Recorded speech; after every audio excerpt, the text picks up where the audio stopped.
वजीर आईटी व बर्दी नाज़्म नस्र के तारक रामाराव ने कहा कि रंगारेड्डी जिले के शादनगर हल्के में एक आईटी हब कायम किया जाएगा। रियासती वजीर केटीआर ने वजीर इत्तलात व ताल्लुकात आमा पटनम महिंदर रेड्डी के हमरा शादनगर हल्के का दौरा करके मुख्तलिफ तरक्याती प्रोग्रामों में हिस्सा लिया। इस दौरान रियासती वजीर केटीआर ने 3.5 करोड़ की लागत से तामीर शुदा कोतूर म्यूनिसिपल बिल्डिंग का इफ्तिताह किया। इसके अलावा रियासती वजीर केटीआर ने शादनगर में तामीर किए गए 1760 डबल बेडरूम मकानात को इस्तेफारा कुनिंदगान के हवाले किए। बारजा मार्केट यार्ड में मुनक़िदा एक जलसे आम से खिताब करते हुए रियासती वजीर के तारक रामाराव ने पीसीसी सदर रेवंत रेड्डी को अपनी शदीद तनकीद का निशाना बनाते हुए कहा कि रेवंत रेड्डी आने वाले इंतखाबात में चंद अरकान असेंबली के साथ बीजेपी में शामिल होंगे। उन्होंने कहा कि रेवंत रेड्डी पर मुसलमान और ईसाई किस तरह यकीन करेंगे। इस मौके पर रुकन असेंबली अंजय यादव के अलावा दीगर मुकामी बीआरएस कायदीन मौजूद थे। खबर अजीम रियासती वजीर केटीआर ने रोड शो में हिस्सा लिया।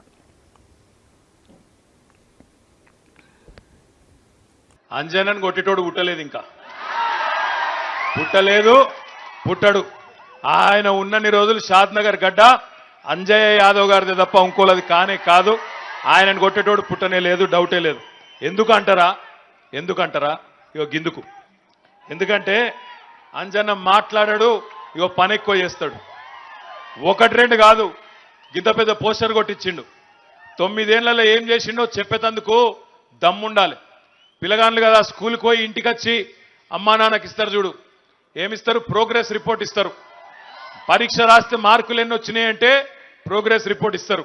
కొంతమంది పిల్లగాళ్ళు లంగలు ఉంటారు, ఆ ప్రోగ్రెస్ రిపోర్ట్లో కూడా మారుస్తారు అటు ఇటు. కానీ మా అంజన్న మాత్రం మంచోడు. అందుకే ఏం రాసిండు ఇలా 4669 కోట్ల 41 లక్షల రూపాయలతో షాద్నగర్ నియోజకవర్గ అభివృద్ధి చేసిన ఎన్నెళ్ళ ఎంత చేసినా కూడా లెక్క చెప్పిండు. రైతు బంద్ ఎంత, రోడ్లెంత, కేసీఆర్ కిట్లెన్ని, ఇంకేంటి ఇవి మున్సిపాలిటీలన్నీ, హెచ్ఎండిఏ పైసలన్నీ, మొత్తం పంచాయతీరాజ్ రోడ్లన్నీ, మొత్తం లెక్కంతా పెట్టిండు.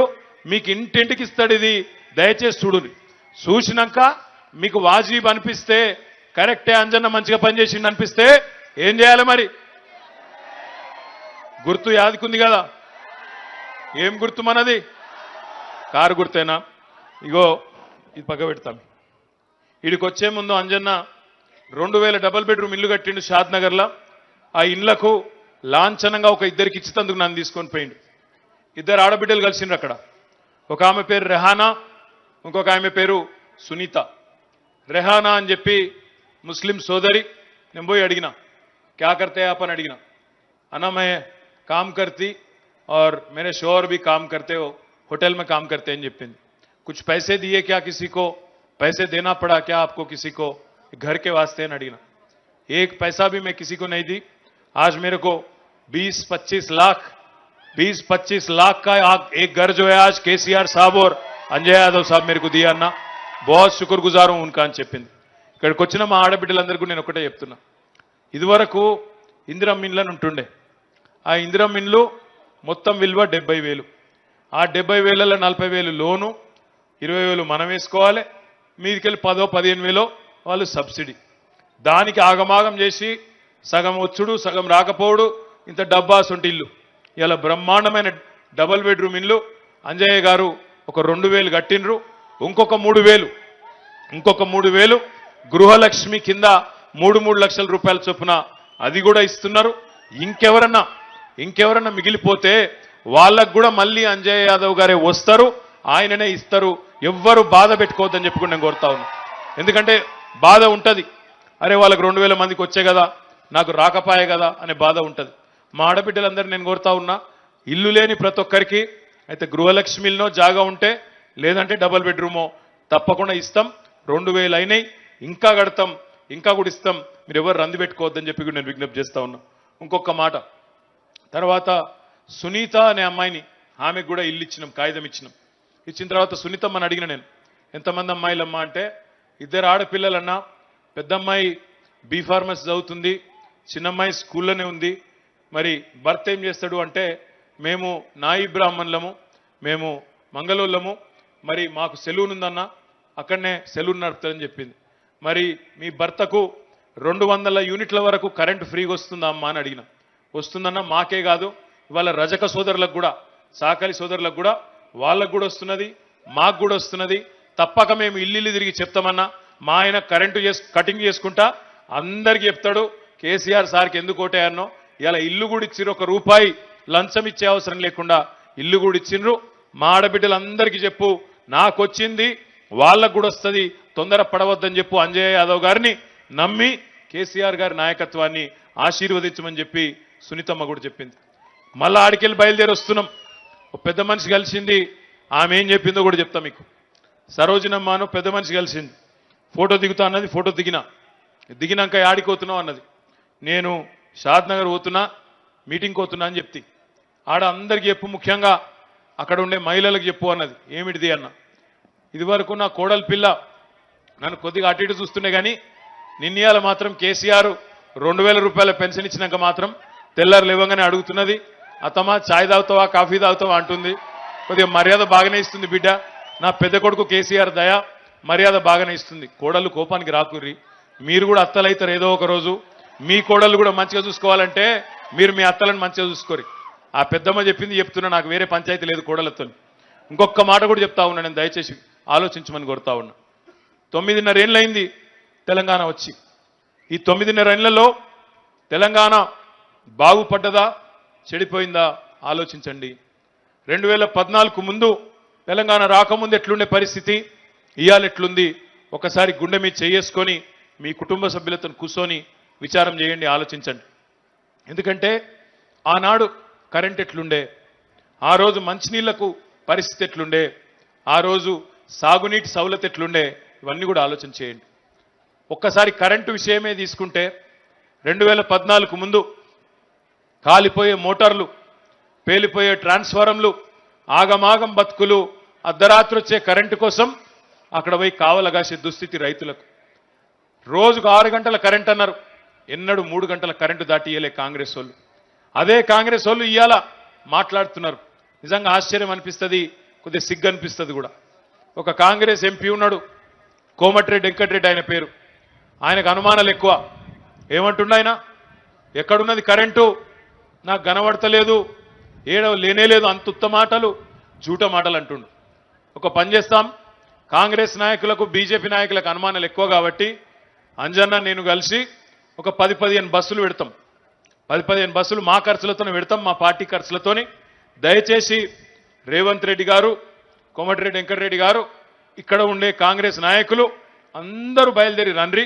మంచిగా 15 బస్సులు పెడతాం, బస్సులో బిర్యానీ కూడా పెడతాం. మంచిగా దబాయించి తినుండ్రి, రాండ్రి. ఏ టైంకి వస్తారో రాండ్రి. షాద్ నగర్లో ఏ ఊరికి పోతారో పోన్రి. వరుసగా ఇట్లనే మంచిగా లైన్లో నిలబడి 400-500 మంది కాంగ్రెస్ వాళ్ళు గట్టిగా కరెంటు వైర్లను గట్టిగా పట్టుకోండి. కరెంటు వస్తుందో లేదో మీకే అర్థమవుతుంది. దేశానికి కూడా దరిద్రం కూడా వీక్తుంది. ఆయన కొద్దిగానే ఉండాలి సిగ్గు మాట్లాడేందుకు కాంగ్రెస్ వాళ్ళకు. నిజంగా ఆలోచన చేసి చెప్పండి. అపార్ట్మెంట్లో ఉన్నోళ్లకు ఎన్నడన్నా కాంగ్రెస్ టైంలో ఇన్వర్టర్ లేకుండా, జనరేటర్ లేకుండా నడిచిందా? మధ్యాహ్నం పూట వంట చేసి అందరికి సేవ చేసి ఒక అర్ధగంటనో 20 నిమిషాలు పండుకుందామంటే పంక తిరుగుతుండేనా? ముసలోళ్ళు ఆనాడు మిట్ట మధ్యాహ్నం చెమటల్లో ఆగమాగం కాకపోదురా? ఆ ఇసునకర్ర లేకపోతే కూర్చునే పరిస్థితి ఉండేనా? ఇట్లాంటి పరిస్థితుల్లో ఉన్న కాంగ్రెస్ ప్రభుత్వం నుంచి ఇవాళ బ్రహ్మాండంగా ఇళ్లల్లో కరెంట్ వస్తున్నది, వ్యవసాయానికి కరెంట్ వస్తున్నది, బ్రహ్మాండంగా పరిశ్రమలకు కరెంట్ వస్తున్నది. మన కొత్తూరులో పరిశ్రమలు ఉన్నాయి. ఆ పరిశ్రమలు ఇదివరకు వారానికి 2 రోజులు మూతపడేది. ఏం లేదు, అక్కడ కూర్చొని గట్లే ఉంటుంది. ఎవరో ఒక్కరు లేచి లొల్లి పెడుతుంటారు, కూర్చోరు. ఏం లేదు, ఎవరో ఒక్కరు పిచ్చోళ్ళు ఉంటారు కానీ కూర్చోరు. నేనేమంటున్నా అంటే కొత్తూరులో ఉండే పరిశ్రమలు వారానికి 2 రోజులు పవర్ హాలిడేలు. ఇలా ఉన్నదా పరిస్థితి? కొత్తూరులో ఉండే కార్మికులు, పరిశ్రమల్లో ఉండే కార్మికులు బ్రహ్మాండంగా రోజుకు 3 షిఫ్టుల్లో పనిచేసేటట్టు అద్భుతంగా కడుపు నిండా కరెంట్ వస్తూ ఉన్నది. ఆలోచించండి. ఎలక్షన్లు రాగానే సంక్రాంతి గంగిరెద్దులలో వచ్చినట్టు కాంగ్రెస్ ఓడు బీజేపీ ఓడు వచ్చి కాకిరి బీకిరి లొల్లి చేయగానే ఆగం కావద్దు. మంచిగా కూర్చొని ఆలోచన చేయాలి. ఇలా రేవంత్ రెడ్డి పిసిసి అధ్యక్షుడే చెప్తున్నాడు, ఇప్పుడే అంజన్న కూడా చెప్పిండు, తెలంగాణలో ఉన్నదంతా బీద బిక్కి రైతులు, చిన్న సన్నకారు రైతులు. అవ్వలకు కూడా 2 ఎకరాలు 3 ఎకరాలకు మించి లేదు. వీళ్ళకి ఎందుకు ఇస్తుండు కేసీఆర్? పిచ్చిలేసి 24 గంటల కరెంటు, 3 గంటల కరెంటు చాలదా? అని కాంగ్రెస్ వాడు అంటున్నాడు. మరి ఆలోచించండి, 3 గంటల కరెంటు కావాలనా? కాంగ్రెస్ ఇచ్చే 3 గంటలు కావాలన్నా, లేదా కేసీఆర్ ఇచ్చే 24 గంటల కరెంటు కావాలన్నా? ఆలోచించండి రైతు సోదరులారా, ఆగం కాకండి. మళ్ళా కాంగ్రెస్ అంటే కాంగ్రెస్కు ఓటేస్తే వ్యవసాయం ఏమవుతుందో ఆలోచన చేయండి. ఎరువుల దుకాణాల ముంగట లైన్లు, ఇథనాల దుకాణాల ముంగట లైన్లు, అర్ధరాత్రి వచ్చే కరెంటు కోసం బాయికాడ పోయి కాపలా కాసే దుస్థితి. నేను చెప్పేది వాస్తవమా కాదా? ఒక్కసారి వెనుకకు తిరిగి ఆలోచించండి. ఎట్లుండే కాంగ్రెస్ పరిపాలన? కాంగ్రెస్ పరిపాలనలో కరెంట్ ఎట్లుండే అన్నాడు. మన షాద్ నగర్లనే, ఫారూక్ నగర్లనో, కేశంపేట్లనో, మన సిద్ధాపురంలోనో యాడ్నో కాడ ఎవరన్నా పెద్ద మనిషి చచ్చిపోతే మనమే కదా బతిమలాడుకున్నాం ఆ రోజు కాంగ్రెస్ రోజుల్లో. అన్నా మా ఊళ్ళో పెద్ద మనిషి చచ్చిపోయిండు, ఇప్పుడే బాయికాడికి పోతున్నాం, ఇప్పుడే శవాన్ని కాలేసినాం, స్నానాలు చేయకపోతే ఇంటికి రానియరు, కరెంటు లేదు, ఒక 20 నిమిషాలు కరెంటీ అని కరెంటోళ్లను బతిమలాడుకున్న మాట వాస్తవం అయితే వాళ్ళకు బుద్ధి వచ్చేటట్టు కాంగ్రెస్కు గట్టిగా చప్పట్లతో బుద్ధి చెప్పాలని చెప్పి నేను కోరుతా ఉన్నా. నేను చెప్పేది వాస్తవమా కాదా? మీ ఇంటికి పోయినాక మీ ఇంట్లో చర్చ పెట్టండి. నిజంగా ఎంత ఘోరంగా ఉండే కరెంట్ అన్నాడు. మళ్ళా కావాలి నా రోజులు. మళ్ళా అదే కరెంటు కోసం ఆగమాగమై సబ్స్టేషన్ల ముంగట ధర్నాలు, సబ్స్టేషన్ లోపలికి పోయి కుర్చీలు వలగొట్టుడు, ఆ కరెంటు వాళ్ళని అరలలో పెట్టి గొల్లాలు పెట్టుడు. మళ్ళా రోజులు చూద్దామా? ఆలోచించండి. కాంగ్రెస్కు అధికారం అంటే రాష్ట్రానికి అంధకారం. కాంగ్రెస్కు అధికారం అంటే రైతుల జీవితాల్లో అంధకారం. ఇది 55 ఏళ్ల చరిత్ర. అన్న అన్నాడు అంజన్న, వాళ్ళకు 9 అవకాశాలు ఇచ్చినామన్నాడు, 9 ఇయ్యలే. అమ్మా కూర్చోండి, కూర్చోండి, మాట్లాడదాం, కూర్చోండి, నేను పిలుస్తా, కూసో కూసో. ఏం కావాలమ్మా? ఆశాలు ఆశాలు చెప్తా, కూసో అమ్మా, మీరు లొల్లి బంద్ చేస్తే చెప్తా. ఆశాలు మీరు మీ గురించే మాట్లాడుతున్నా, లొల్లి బంద్ చేస్తే చెప్తా. ఆశాలు మీ గురించే మాట్లాడుతున్నా, లొల్లి పెట్టకురి. ఒక్క నిమిషం ఇనుండ్రి అమ్మా. ఆశా వర్కర్లు అంటే మాకు గౌరవం ఉంది. కరోనా సమయంలో కూడా ఊరూరికి మంచిగా చేసిండ్రు కాబట్టే దేశంలో 28 రాష్ట్రాల్లో ఏ రాష్ట్రంలో ఇయ్యనంత అత్యధిక గౌరవ వేతనం ఇస్తున్నది ఆశాలకు మన తెలంగాణ. గుజరాత్లో కూడా ఇస్తలేరు. ఆశ ఉండాల్సిందే, తప్పు లేదు. మీకు ఇంకా కావాలని ఉంది, తప్పు లేదు. వినండి అమ్మా, మీకే చెప్తున్నా, వినండి. మళ్ళా కేసీఆర్ సార్ను గెలిపించుకోండి, బ్రహ్మాండంగా మీకు సేవ చేస్తాడు. అనుమాన పడకండి, సపడే కూర్చోండి, మీటింగ్ డిస్టర్బ్ చేయకండి. మీ అందరితో నేను కోరేది ఒకటే, ఇలా 10 మంది వచ్చి లొల్లి పెడుతుంటే ఇంతమంది డిస్టర్బ్ చేస్తే ఇది పద్ధతేనా? మీ అందరితో చేసే విజ్ఞప్తి ఒకటే, 4669 కోట్ల అభివృద్ధి ఒకవైపు, ఇవాళ కాంగ్రెస్ వాళ్ళు చెప్తున్న మాటలు ఇంకోవైపు. మీరే ఆలోచన చేయండి. దయచేసి ఆలోచించి విచారించి నిర్ణయం తీసుకోండి. కరెంట్ ఒక్కటే కాదు, తాగునీటి పరిస్థితి ఎట్లుండే ఆనాడు? తాగునీటి కోసం ఆనాడు ఎంత భయంకరమైన పరిస్థితి అంటే, ఏదైనా ఊరికి పోవాలంటే ఆనాడు ఎండాకాలం వచ్చిందంటే ఆగమాగమైతుండే పరిస్థితి. ఎంపీటీసీలు, సర్పంచులు, ఆఖరికి ఎమ్మెల్యేలు కూడా భయపడే పరిస్థితి. ఎక్కడ ఏ ఊరికి పోతే ఆడవాళ్ళు కుండలడ్డం పెడతారో, బిందెలడ్డం పెడతారో, ఆగమాగం చేస్తారో అనే భయం ఉంటుండే. ఇలా ఉన్నదా ఆ పరిస్థితి? నిజంగా మిషన్ భగీరథ ద్వారా ఇంటింటికి మంచినీళ్ళు వచ్చి మా మహిళా సోదరిమన్ల కష్టాలు తీరిన మాట వాస్తవమైతే గట్టిగా చప్పట్లతో ముఖ్యమంత్రి గారికి ధన్యవాదాలు చెప్పాలని చెప్పి నేను కోరుతా ఉన్నా. ఇవాళ 1-2 కాదు, 43,000 కోట్ల రూపాయలు ఖర్చు పెట్టి అన్ని మున్సిపాలిటీల్లో, అన్ని గ్రామాల్లో కడుపు నిండా తాగునీరు వస్తూ ఉన్నది. ఇలా ఒక్కొక్కరికి ఒక ఆశాలు కాదు, అంగన్వాడీలు కానీ, ఆశాలు కానీ, హోంగార్డులు కానీ చరిత్రలో ఎక్కడా లేనంతగా, మొత్తం భారతదేశంలో ఎక్కడా లేనంతగా అత్యధికంగా జీతాలు ఇస్తే ఇవాళ ఈ రకంగా లొల్లి చేస్తూ ఉన్నారు. వాళ్ళ విజ్ఞతకే వదిలేద్దాం. కానీ మిమ్మల్ని అందరినీ నేను కోరేది ఒకటే, ఇవాళ కాంగ్రెస్ అయినా బీజేపీ అయినా వాళ్ళ చరిత్ర మీ కళ్ళ ముంగట్నే ఉన్నది. కాంగ్రెస్ వాళ్ళ కథ ఎట్లున్నది? 60 ఏళ్ళు అధికారం వెలగబెట్టి ఏమీ చేయకుండా ఇవాళ ఇక్కడికి వచ్చి ఏదో ఆగమాగం చేస్తాం, ఆగమాగం చేసి మళ్ళా 4 ఓట్లు దండుకుంటామంటే ప్రజలు నమ్మడానికి పిచ్చివాళ్ళు కాదు. మీ అందరికీ తెలుసు, ఎవరైనా చచ్చిపోతే ఆ వైకుంఠ ధామానికి తీసుకుపోతాం. వైకుంఠ ధామానికి తీసుకుపోయినాక ఏం చేస్తారు? అంత్యక్రియలు చేసే ముందు ఆ దింపుడు గల్లం బండ మీద పండబెడతారు. పండబెట్టి చెవులలో చెప్తారు ఏమని? అన్నా జర లేవే, అన్నా వినబడుతున్నాదే, అని చెప్పి లేపే ప్రయత్నం చేస్తారు. ఇలా కాంగ్రెస్ పార్టీ చేస్తున్న ప్రయత్నం కూడా గదే. సచ్చిన పీనుగ లాంటి కాంగ్రెస్ దింపుడు గల్ల ఆశతోని ఏమన్నా 4 ఓట్లు పడతాయేమో, ఏమన్నా 4 మాటలు చెప్తే, 4 హామీలు ఇస్తే 4 ఓట్లు పడతాయేమో అనే ఒక చిల్లర ప్రయత్నం చేస్తా ఉన్నారు. మా ఆడబిడ్డలందరూ నేను అడుగుతా ఉన్నా, కాంగ్రెస్ ప్రభుత్వం ఉన్నప్పుడు ఎంత ఉండే పెన్షన్లు ఆనాడు? 200 రూపాయలు. 200 దాటి పెన్షన్ ఇచ్చిండా కాంగ్రెస్ వాడు? ఇచ్చిండా ఇయ్యలేదా? 200 దాటి పెన్షన్ ఇచ్చిండా కాంగ్రెస్ వాడు? మరి ఇవాళ 4000 ఇస్తాడంటే నమ్ముదామా? అమ్మకు అన్నం పెట్టనోడు చిన్నమ్మకు బంగారు గాజులు చేయిస్తాడా? అమ్మకు అన్నమే పెట్టనోడు అధికారంలో ఉన్నప్పుడు 200 దాటి ఇయ్యనోడు ఇవాళ నేను వచ్చి 4000 ఇస్తా, 40,000 ఇస్తా, 90,000 ఇస్తా అంటే నమ్మి ఆగమైదామా? ఆలోచించండి. కూట్ల రాయి తీయలేనోడు ఎట్ల రాయి తీస్తాడా? ఆనాడేమో అధికారం ఇచ్చినప్పుడు ఏం బీకలేదు, ఏం చేయలేదు, కరెంట్ ఇయ్యే చేత కాలేదు, తాగునీరిచ్చే తెలివి లేదు, సాగునీరిచ్చే తెలివి అంతకంటే లేదు. ఇవాళ వచ్చి మాత్రం ఏది పడుతుంది ఇస్తా, షాద్నగర్లో తీసుకొచ్చి చందమామను కట్టేస్తా, అంజయ్యను ఓడియిన్రి, ఏదన్నా చేయండి, మాకే ఓటేయండి అని మాట్లాడుతున్నారు.